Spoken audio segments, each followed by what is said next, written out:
Hey everybody, Yalancy Peterson here, Ride with Peterson. Today, it is, come on, watch, it is Tuesday, December 27th, 2022. Man, 2022 is coming to an end. Thank goodness. I'm looking forward to 2023. Right now, it is 6:39 p.m. in Los Angeles, California, and hey, it's raining. We need the rain, we need the snow. And you know what? This is predictable too. After that wonderful thing we had on Christmas, the cold and the rain comes in. It's predictable. And now we're gonna have a slip sliding winter in Los Angeles. It's gonna be wonderful. It is. All right. To continue on the video that I posted about rideshare as a career, it seemed to a lot of folks had something to say about it, and that's good. I think I'm back in good fighting form here. So I want to add a couple more tidbits to that. One of the best pieces of advice I received when it comes to work, it was from my former supervisor when I was working for the city, and I was a bit depressed over the job. There was no promotion, no income growth, no personal growth. I was basically a robot, going to work every day. Didn't matter how hard or how little I worked, nothing changed. Great job, super security, but it went nowhere. It was just there to help me survive. I'm 20 years old. I'm ambitious, want to do big things. And that job just wasn't going to help me achieve those goals. Well, that was then. Now, I would love to have that job right about now. But it's okay. I made my decision then to let it go. But hey, the decision, the advice that was given to me, you need to change your attitude about this job, or you need to change your job. I have applied that methodology to every job I've ever had. And I'm applying that to YouTube. I'm applying that to Uber. I applied that to security. But I was most effective with it when I was a bus operator. See, the thing about being a bus operator, it's a very stressful job because you're dealing with a lot of negativity.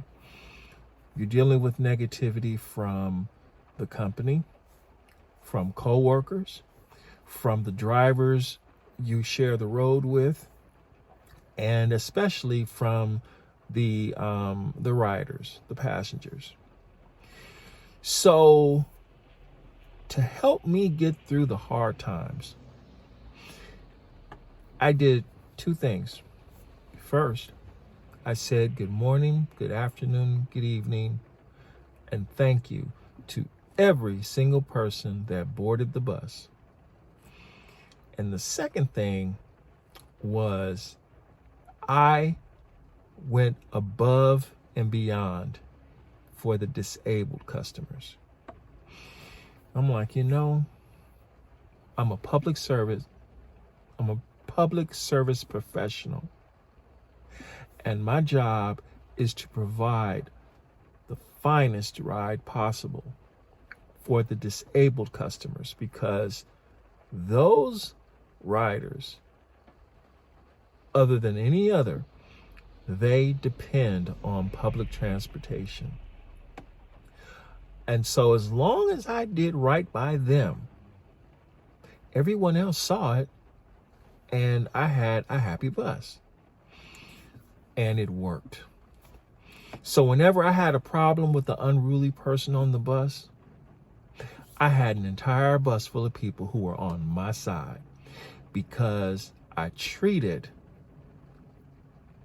the most vulnerable, the most dependent people on the bus with the highest amount of respect and care.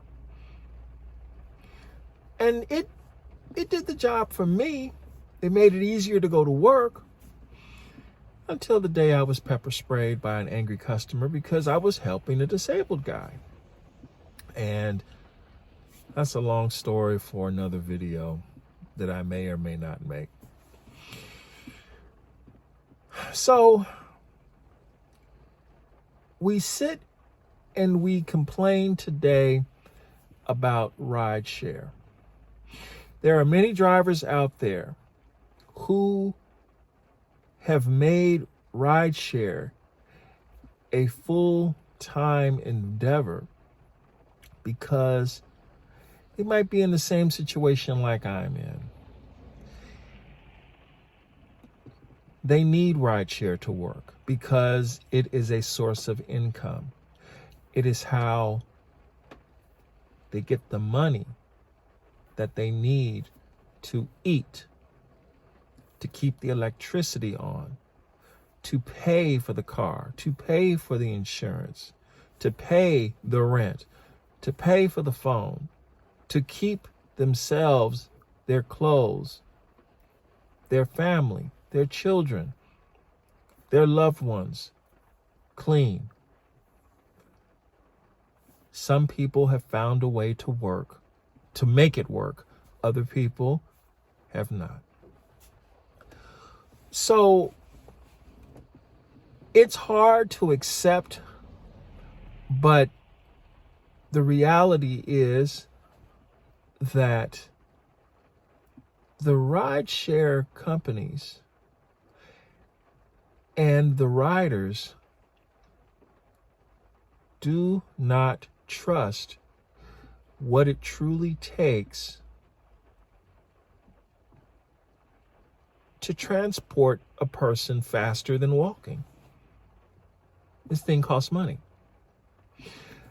And what has happened is those costs are now on the backs of the drivers, on the ones who shouldn't be paying for it in the first place. Drivers are not looking to get wealthy from this. They're not looking to get rich.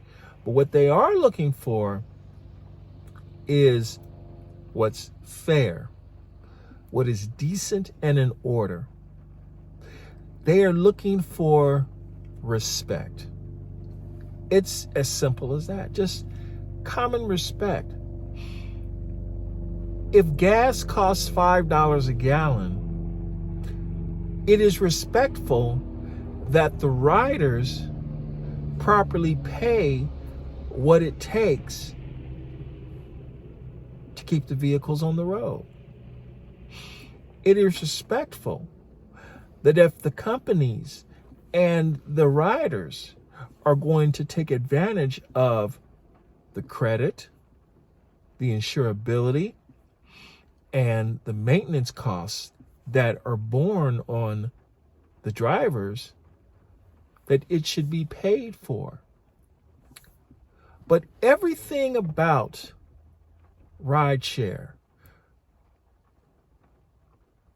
the rating system, because y'all know that's my biggest pet peeve, because the disrespect really begins there.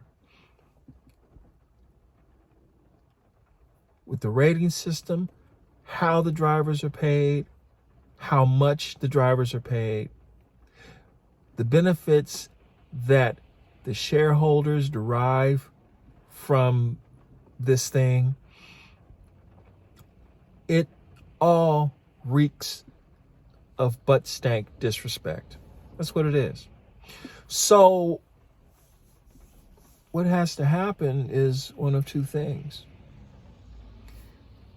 We as drivers, we either have to change our attitude about the job, or change our job.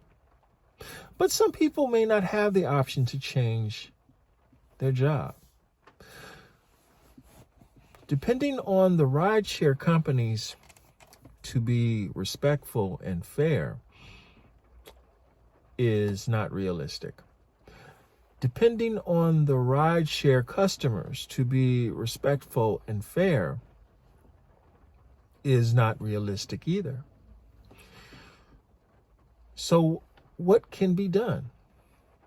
I've always believed that the only true way to fix this is the drivers must find a way to come together and develop their own rideshare company, their own rideshare cooperative, where it's by the drivers, for the drivers, for the benefit of the whole community. Because when the drivers are taken care of, when the drivers are respected properly, this thing will be a dream come true for everybody.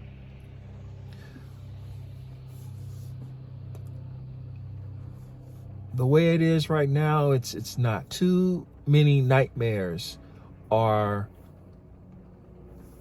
being experienced because of this thing. And there has to be a way to change it. So let me see what y'all think about that. The only other way is for drivers to be true independent contractors. Buy your vehicle, purchase your own vehicle instead of renting a vehicle. Get your vehicle recognized, incorporate or form an LLC company. Get your own TCP or in California, it's a TCP. It's something else in every other state, whether it's a TLC license in New York, it's something else in Texas, it's something else in Nevada, it's something else in Arizona, blah, blah, blah, blah. Get your own commercial insurance. If you want to go so far as to have your own app developed, make your own developed and get your own customers. And do your own customer acquisition. I mean, there's nothing stopping anyone from doing that other than the amount of money necessary to make it happen. I mean, think about it. Think how much money you need to get the right car and to get the insurance and to if you decide to go the app route. Some people don't, they use traditional advertising, but what it takes to get that client and then to find the clients who will pay you what you need to maintain your business. I found out the hard way. I'm not a business person. I wish I were, but I'm not. I'm too nice. That's my thing. I am not. When it comes to hustling and getting that money, I got to find another way to do it because the transportation business has shown me the hard way. I'm not going to hustle it the way it must be hustled. So something to think about, everybody. Enjoy the rain if you're in Los Angeles. I think it's a wonderful thing.